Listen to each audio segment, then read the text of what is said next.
వాళ్ళు ఎక్కడైతే కార్యక్రమాలు జరిగినాయో పెట్టిన దగ్గరికి రావడం జరిగింది. మనం సిచ్యువేషన్ కూడా అంటే నిన్ననే అంత్యక్రియలు జరిగినాయి. వీళ్ళై నిన్న సాయంత్రం 6 గంటలకు.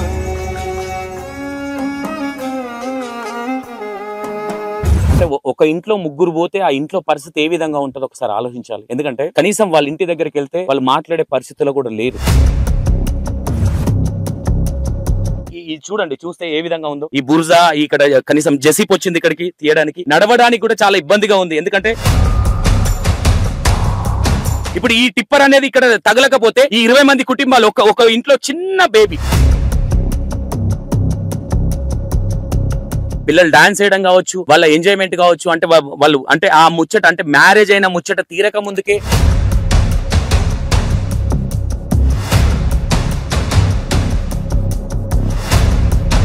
అంటే ఇద్దరిని ముంగట పెట్టి ఒక ఆమెను వెనకబెట్టి, అంటే వాళ్ళ ఊరు కావచ్చు, ఊరు చుట్టుపక్కల ఊర్లు కావచ్చు, ఇంకోటి కావచ్చు, శోక సముద్రంలో మునిగిపోయింది ఊరు. Hi hello, welcome to E960 TV. నేను మీ సంతోష్. ఏదైతే బస్సు యాక్సిడెంట్ సంఘటన ఏదైతే ఉందో, మనం ఇప్పుడు ఆ ముగ్గురు అమ్మాయిలు తనుష, సాయిప్రియ, నందిని ఎవరైతే ఉన్నారో ముగ్గురు అక్క చెల్లెలు, వాళ్ళు ఎక్కడైతే కార్యక్రమాలు జరిగినాయో బొందబెట్టిన దగ్గరికి రావడం జరిగింది. మనం వెనక చూస్తూ ఉంటే కనపడతా ఉంది. ఇది ఏ విధంగా ఉందంటే, అంటే ఇక్కడ సిచ్యువేషన్ కూడా అంటే నిన్ననే అంత్యక్రియలు జరిగినాయి. వీళ్ళై నిన్న సాయంత్రం 6 గంటలకి. వీళ్ళు వచ్చేసి అంటే ఆ బస్సు సంఘటన ఏదైతే ఉందో అది ఒక టిప్పర్ కావచ్చు, అది కావచ్చు, అది చాలా ఘోరమైన ప్రమాదం. ఎందుకంటే ప్రతి ఇంట్లో ఒక అంటే పగోడికి కూడా ఇలాంటి సిచ్యువేషన్ రావద్దు అనే విధంగా ఈ సంఘటన జరిగింది. అంటే ఒక ఇంట్లో ముగ్గురు పోతే ఆ ఇంట్లో పరిస్థితి ఏ విధంగా ఉంటుందో ఒకసారి ఆలోచించాలి. ఎందుకంటే కనీసం వాళ్ళ ఇంటి దగ్గరికి వెళ్తే వాళ్ళు మాట్లాడే పరిస్థితుల్లో కూడా లేరు. వాస్తవంగా వాళ్ళు ఉన్న బాధ వాళ్ళకు అంటే వాళ్ళ బాధ వర్ణాతీతం అనుకోవచ్చు. అంటే అంత బాధగా ఉన్నారు వాళ్ళు. ఎందుకంటే ఇంకోటి ఇదే కాకుండా ఈ తాండూరుకు సంబంధించిన ఏదైతే ఇష్యూ ఉందో చాలా మంది కుటుంబాలు అంటే దగ్గర ఒక 19 మంది 20 మంది వరకు జరిగింది ఇక్కడ నుంచి ఈ ఫ్యామిలీలో. ఎందుకంటే ఈ సంఘటన ఏదైతే ఉందో ఒకటే ఇంట్లో ముగ్గురు అనేది, అంటే వీళ్ళు కనీసం అక్కడ ఉన్న సిచ్యువేషన్ అనేది ఏ విధంగా ఉందంటే, వీళ్ళు బయటికి వచ్చి సేవ్ చేసుకునే లేని సిచ్యువేషన్. ఎందుకంటే కంకర మొత్తం మీద పడి ఆ బస్సుకు గుద్ది మీద పడి మీరు చూసే ఉంటారు. ఆ ముగ్గురు ఎవరైతే ఉన్నారో వాళ్ళ శ్మశానం ఏదైతే కార్యక్రమాలు జరిగినాయో అక్కడే ఉన్నాం మనం, ఇక్కడే ఉండడం జరిగింది. ఇంకోటి వీళ్ళు వచ్చేసి తాండూరులో ఉండడం జరుగుతుంది. వీళ్ళ డాడీ ఒక ట్రావెల్స్ ఏజెన్సీ డ్రైవర్, వీళ్ళ ఫాదరు ఎల్ఏ గౌడు వీళ్ళ ఫాదర్ వచ్చేసి. ఓకే, వీళ్ళు ఇంకోటి కోటి ఉమెన్స్ కాలేజ్లో చదువుకోవడం జరుగుతూ ఉంది. వీళ్ళు ఒకరు డిగ్రీ ఫైనల్ ఇయర్, ఒకరు డిగ్రీ సెకండ్ ఇయర్, ఒకరు జాబ్ చేస్తూ ఉన్నారని తెలుస్తూ ఉన్నది. ఒక అమ్మాయికి మొన్న లాస్ట్ మంత్ 17th మ్యారేజ్ అయిందని కూడా చెప్తా ఉన్నారు. ఏదేమైనా ఒకసారి దగ్గరికి వెళ్ళి చూసే ప్రయత్నం చేద్దాం. ఓకే, చూస్తూ ఉన్నాం కదా, ఇక్కడే వాళ్ళ ముగ్గురిని ఏదైతే కార్యక్రమాలు ఇక్కడే జరిగినాయి. ఎందుకంటే ఇది ఇక్కడ మొత్తం దిగబడతా ఉన్నది. అసలు ఏ విధంగా అంటే నిన్న ఈవినింగ్ 6 o'clock ఈ కార్యక్రమాలు అనేది జరపడం జరిగింది. చూస్తాను అంటే వీళ్ళ అక్క మ్యారేజ్ ఏదైతే ఉందో ఈ ముగ్గురు సిస్టర్స్ వాళ్ళది, వీళ్ళు నలుగురు. వీళ్ళకి ఒక తమ్ముడు ఉన్నాడు, 10th class అని తెలుస్తా ఉన్నది ఆ తమ్ముడిది. ఇంకోటి ఈ మ్యారేజ్ అయ్యి కూడా కనీసం 17 days కూడా ఇంకా అవ్వలేదు, అంటే 17 రోజులు కూడా అవ్వలేదు.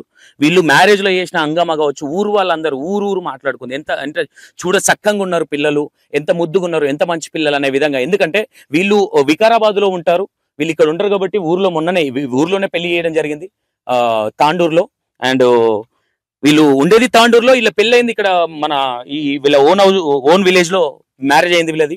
ఆ మ్యారేజ్ లో కూడా చాలా హంగామా చేసి చాలా మంచిగా చూడముచ్చటగా మంచిగా తయారై పిల్లలు డాన్స్ చేయడం కావచ్చు, వాళ్ళ ఎంజాయ్మెంట్ కావచ్చు, అంటే వాళ్ళు అంటే ఆ ముచ్చట అంటే మ్యారేజ్ అయిన ముచ్చట తీరక ముందుకే ముగ్గురు వాళ్ళ తల్లిదండ్రులకు దూరం అవడం జరిగింది.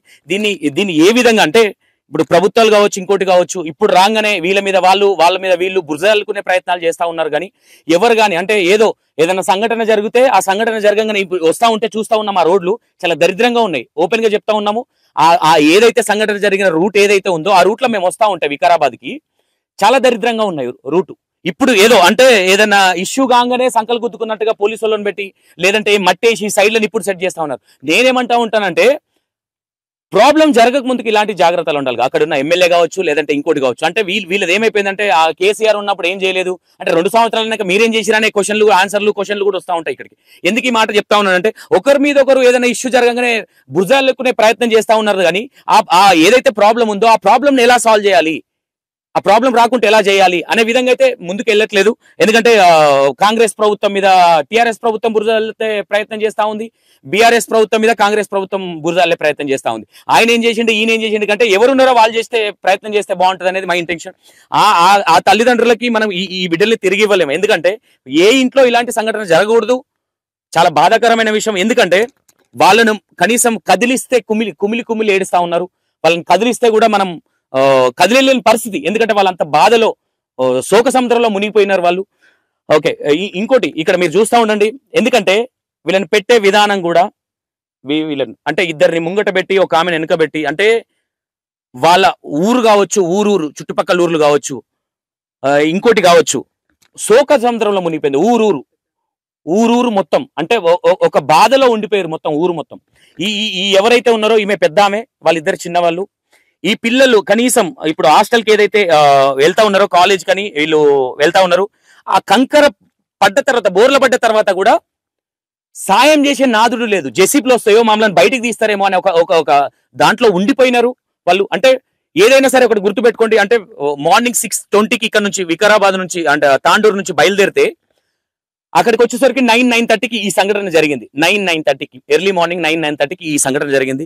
నవ్వుతూ ఉన్న ఫ్యామిలీ. ఎందుకంటే ఆ రోజు మార్నింగ్ అంటే ఆ రోజు ఈవినింగ్ వెళ్ళాలి, ముందు రోజు ఈవినింగ్ వెళ్ళాలి వీళ్ళు హైదరాబాద్కి. వాళ్ళ మమ్మీ ఉండి వద్దు బెట్ట రేపు మార్నింగ్ వెళ్దురు అనే విషయం అనేసరికి వీళ్ళు మళ్ళీ ఇంటికి, అంటే ఈ పిల్లలు ఆ ఈవినింగ్ వెళ్తే బాగుండే వాళ్ళేమో అనిపిస్తుంది ఇప్పుడు, ప్రాబ్లం జరిగిన తర్వాత అనిపిస్తా ఉంది. ఇది ఇంకోటి, ఈ కంకర ఏదైతే పడ్డదో ఇది తీయడానికి కూడా, అంటే ఇప్పుడు అక్కడ బస్సులు లేవు, ట్రిప్పర్ కూడా లేదు వెళ్ళి చూస్తే అక్కడ. ఈ వర్షన్ ఏదైతే ఉందో వాళ్ళ తమ్ముడు కూడా, ఎందుకంటే చాలా అగ్రెసివ్ గా ఉన్నారు. ఎందుకంటే బాధ అనేది ఉంటది కంపల్సరీ ఎవరి ఫ్యామిలీలో అయినా సరే. ఎందుకంటే చూడండి, చూస్తే ఏ విధంగా ఉందో ఈ బుర్జా. ఇక్కడ కనీసం జెసిప్ వచ్చింది ఇక్కడికి తీయడానికి, నడవడానికి కూడా చాలా ఇబ్బందిగా ఉంది. ఎందుకంటే చాలా రిస్క్ తీసుకొని రావడం జరిగింది. ఎందుకంటే మీకు చూపించే ప్రయత్నం చేద్దాం ఏం జరుగుతుంది ఏంటి అనేది అనే ఇంటెన్షన్ తో మాత్రమే ఇక్కడికి వచ్చినాం మేము. ఎందుకంటే వాళ్ళ ఫ్యామిలీని ఎవరిని మేము డిస్టర్బ్ చేయలేదు. ఎందుకంటే వాళ్ళు ఉన్న బాధలో వాళ్ళు ఉన్నారు. ఏదో అంటారు కదా, వేరే వాళ్ళు వేరే విధంగా మాట్లాడుతూ ఉంటారు. కాబట్టి ఇవన్నీ చూపించే ప్రయత్నం చేద్దాం, ఏం జరిగింది ఏంది అనేది మీకు క్లారిటీ ఇవ్వాలన్న ఇంటెన్షన్ తో ఇక్కడికి వచ్చినాం. ఇంకోటి, ఈ అమ్మాయిలు ఎవరైతే ఉన్నారో వీళ్ళు చాలా ముచ్చటగా చాలా మంచిగా అక్క చెల్లెల్లాగా కాకుండా ఒక బెస్ట్ ఫ్రెండ్స్ ఏ విధంగా ఉంటారో ఆ విధంగా ఉండే వాళ్ళని చెప్తా ఉన్నారు విలేజ్ వాళ్ళు. వాళ్ళ ఫ్రెండ్స్ తో కూడా మాట్లాడే ప్రయత్నం చేసినాం, కానీ కెమెరా ముందుకు రావడానికి ఇబ్బంది పడతా ఉన్నారు పిల్లలు. ఎందుకంటే ఇక్కడ ఎవరి ఫ్యామిలీ అయినా సరే, మన ఇంట్లో ఒక్కరు చనిపోతేనే మనం చాలా ఎందుకంటే శోకానికి గురైతాం. ఎందుకంటే ఒక్కింట్లో ముగ్గురు అంటే ఆ కన్న తల్లిదండ్రికి కడుపు కోత, ఇలాంటి కడుపు కోత ఎవరికి రాకూడదనే అనుకుందాం. ఎందుకంటే ఒక ఇంట్లో ఒక బిడ్డ కనీసం ఒక దెబ్బ దాకి కనీసం కుట్లు పడితేనే తట్టుకోలేరు కన్న తల్లిదండ్రులు. అలాంటిది ముగ్గురు పిల్లలు. ఈమె పెద్ద ఆమె, వాళ్ళిద్దరు చిన్నవాళ్ళు, ఇంకొక ఆమెకి వీళ్ళకంటే పెద్దలు, పెళ్లిళ్ళకి వచ్చిన పిల్లలు వీళ్ళు. ఎందుకంటే ఇక్కడ దాకా వాళ్ళ డాడీ అంటే నలుగురు పిల్లల్ని, ఇప్పుడున్న కాలంలో నలుగురిని సాధన చాలా గ్రేట్. ఎవరైతే ఎల్ఏ గౌడ్ ఉన్నారో వాళ్ళ డాడీ ఒక డ్రైవర్ అయినా, ట్రావెల్స్ డ్రైవర్ అయినా, పిల్లల్ని హైదరాబాద్ లో చదివిస్తూ ఇలాంటి అంటే ఆదర్శంగా ఉండే కుటుంబం వీళ్ళది. ఆ విధంగానే చెప్తా ఉన్నారు. అలాంటి కుటుంబానికే ఈరోజు ఇలాంటి ఒక సంఘటన జరిగిందంటే అది చాలా బాధగా అనిపిస్తా ఉన్నది, బాధాకరమైన విషయం. ఇంకోటి, ఎవరైనా సరే ఏదైనా వాట్ ఎవర్, డ్రైవర్స్ కావచ్చు, లేదంటే నడిపించే వాళ్ళు కావచ్చు, ప్రభుత్వాలు కావచ్చు, ఫిట్నెస్ బాగుందా లేదా, లేదంటే డ్రైవర్ కరెక్ట్ గా ఉన్నాడా లేదా, లేదంటే నిధులుందా లేదా అని ఇప్పుడు మేము వచ్చేటప్పుడు చూస్తా ఉన్నాం. మేము ఈ వికారాబాద్ వస్తా ఉంటే పోలీసు వాళ్ళని పెట్టి టిప్పర్లు ఆడ చెక్ చేస్తా ఉన్నారు. మన అనిలు అనిలు అక్కడ కార్ ఆపి చెక్ చేస్తా ఉన్నాడు ఏం జరుగుతుంది అంటే. ఈ సంఘటన జరిగింది కాబట్టి పోలీసు వాళ్ళకి సోయి వచ్చింది అనుకోవచ్చా? దీన్ని ఏ విధంగా చూడొచ్చు? ఇలాంటి మాట్లాడితే రెస్పెక్ట్ లేకుండా మాట్లాడుతున్నారు అంటా ఉంటారు. అంటే ఏదైనా ఇష్యూ జరిగితే మాత్రమే ఈ చెకింగ్లు, టిప్పర్లు. పొద్దున్నాక టిప్పర్లకు ఏం పనండి ఏదైనా ఉంటాయి. ఇప్పుడు ఈ టిప్పర్ అనేది ఇక్కడ తగలకపోతే ఈ 20 మంది కుటుంబాలు, ఒక ఇంట్లో చిన్న బేబీ 4 months బేబీ చనిపోయింది. డబ్బులు ఇవ్వచ్చు కానీ వాళ్ళని తిరిగి ఇయ్యలేం కదా మనము. ఒకసారి గ్రహించాలి, ఇది ప్రభుత్వాలు గ్రహించాలి. ఇప్పుడు మేమే తోపులం అంటే మీరు తోపులు కాదు, పని చేసి చూపియండి ఏదైనా ఉంటే. కార్ మీద మేము వస్తుంటే మేమే భయపడుకుంటా 40-30 స్పీడ్లు వచ్చినాం మేమే. అంటే ఏ విధంగా ఉన్నాయి ఆ రూట్లు అనేది మీరు ఒకసారి ఆలోచించాలి. వాళ్ళు కేసేసిర్రు, వీళ్ళు కేసేసిర్రు, గుమ్మడికాయలు దొంగ ఎవర్రా అంటే ఏదో చేసినట్టుంది ఈ ముచ్చట. ఎవరైనా సరే ఇప్పటికైనా ఇంత జరిగినాక కూడా ప్రభుత్వాలు సీరియస్ గా తీసుకోలేదంటే ఇంకా అంతకన్నా మూర్ఖులు ఎవరు ఉంటారని నేను చెప్తా ఉంటాను. ఏదైతే పోలీస్ వ్యవస్థ ఉందో, ఇప్పుడు నేను పోలీస్ వ్యవస్థను కూడా ఇక్కడ అనాలి అంటే వాళ్ళది కూడా తప్పేం లేదు. కాకపోతే టిప్పర్లు ఏవైతే ఉన్నాయో ఎర్లీ మార్నింగ్ బస్సులు వస్తూ ఉంటాయి, హైదరాబాద్ కు వెళ్లే బస్సులు ఉంటాయి, వికారాబాద్కి వెళ్లే బస్సులు ఉంటాయి, తాండూరుకి వెళ్లే బస్సులు ఉంటాయి. ఇవి ఉండే టైంలో టిప్పర్లు, ఎందుకంటే అది సింగిల్ రోడ్, ఆ రూట్ లో సింగిల్ రూట్ లో ఈ టిప్పర్లు మామూలుగానే తాగుంటారా, తప్పుంటారా, నిద్ర లేకుండా పని చేపిస్తా ఉంటారు. వీళ్ళకి మార్నింగ్ టైంలో పర్మిషన్లు ఇయ్యకూడదు అనేది నా ఇంటెన్షన్ ఇక్కడ నేను చెప్తా ఉన్నాను. ఎందుకంటే ఈ టిప్పరే రాకపోతే ఈ రోజు 20 మందికి ఇలాంటి సంఘటన రాకపోవు, ఇలాంటి గతి పట్టకపోవు అని అనుకోవచ్చు. ఇలాంటి బాధాకరమైన సంఘటన రాకపోదు. ఎందుకంటే దర్శగా జరుగుతా ఉన్నాయి. ఒక బస్ కేమో ఆంధ్రలో, ఒక బస్ కేమో బండి కింద పడి కర్నూల్లో బండి కింద పడిపోవడం జరిగింది. నిన్న భువనగిరి దగ్గర నల్గొండ ఏరియాలో అదేంది అది కార్ అనేది బోర్లబడి, అంటే డ్రైవింగ్ చేసేటప్పుడు కూడా నేను ఏం చెప్తా ఉన్నానంటే డ్రైవింగ్ చేసేటప్పుడు కొంపలే మునిగిపో, ఒక 2 నిమిషాలు 3 నిమిషాలు లేట్ అవుతుంది, ఒక 10 నిమిషాలు లేట్ అవుతుంది, దానివల్ల కొంపలే మునిగిపోవు. కానీ మీ వల్ల ఈరోజు మీలాంటి ర్యాష్ డ్రైవింగ్ వల్ల మీరు డ్రింక్ లో ఉండి నడిపిస్తారా, మీకు డ్రైవింగ్ సరిగ్గా రాదా, ఇంకోటి రాదా అనేది ఏ విధంగా చూడాలో అర్థం కావట్లేదు. ఇంకోటి ఏం చెప్తా ఉన్నానంటే ఇలాంటి వాళ్ళకు కఠినమైన చర్యలు తీసుకోవాలి వీళ్ళని ప్రభుత్వాలు. మళ్ళీ ఇలాంటి రిపీట్ కాకుండా చూడాలి. ఎందుకంటే తరచుగా జరుగుతూనే ఉన్నాయి. నిన్న బోడుప్పల్ వాళ్ళది తార్కార్ ఎవరైతే అమ్మాయి అక్కడ పడంగానే జరిగింది, అక్కడ పల్టీ కొట్టగానే ఏదైతే కాలువ ఉందో కాలువలో పల్టీ కొట్టాడు, ఇద్దరు మృతి చెందడం జరిగింది అక్కడ. ఇంకోటి ఇలాంటి అంటే ఇప్పుడు ఏదైనా వాట్ ఎవర్ అంటే మేము దగ్గరుండి చూస్తామంటే చూసుకోవాల్సిన బాధ్యత ఉంది. కఠినమైన చర్యలు తీసుకోవాలి. డ్రైవింగ్ కరెక్ట్ ఉందా లేదా, బస్సు ఫిట్నెస్ కరెక్ట్ గా ఉందా లేదా, బస్సు డ్రైవర్ పర్ఫెక్ట్ గా ఉన్నాడా లేదా, లేదంటే ట్రిప్పర్ కి సంబంధించి ఆ టిప్పర్ ఏదైతే ఉందో అలాంటి మార్నింగ్ టైంలో ఇప్పుడు పక్కన పెట్టిస్తున్నారు పోలీస్ వాళ్ళు. తాండూరుకు వస్తా ఉంటే ఆర్టీఓ వాళ్ళు టిప్పర్లు ఆపుతా ఉన్నారు పక్కకి. ఇదేదో ముందు తీసుకుంటే బాగుండేది కదా, ఎందుకంటే సింగిల్ రోడ్ కాబట్టి. అంటే డబుల్ రోడ్ ఉంటే బాగానే ఉండేది పోవడానికి రావడానికి. వీళ్ళు ఇంకోటి ఏంటంటే ఈ టిప్పర్ డ్రైవర్లది చాలా ర్యాష్ డ్రైవింగ్ ఉంటుంది కొంతమందిది.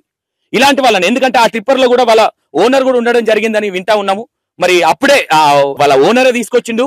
అక్కడికి వచ్చిన తర్వాత ఒక 10 మినిట్స్ ముందే డ్రైవర్ కి ఇవ్వడం జరిగింది టిప్పరు. మరి ఆయన డ్రింక్ చేసి ఉన్నాడా లేదంటే నిద్ర వచ్చింది ఆయనకి ఏందనేది అర్థం కావట్లేదు. తరచుగా అంటే ఇప్పటికైనా ప్రభుత్వాలు కొంచెం కళ్ళు తెరుచుకొని ఇలాంటి జరగకుండా చూసుకోవాలని కోరుతా ఉన్నాను. ఇంకోటి వాళ్ళ పేరెంట్స్ ఎవరైతే ఉన్నారో ఇలాంటి గతి ఇంకొకరికి పట్టకూడదన్న దేవుని కోరుతా ఉన్నాను. Thank you so much.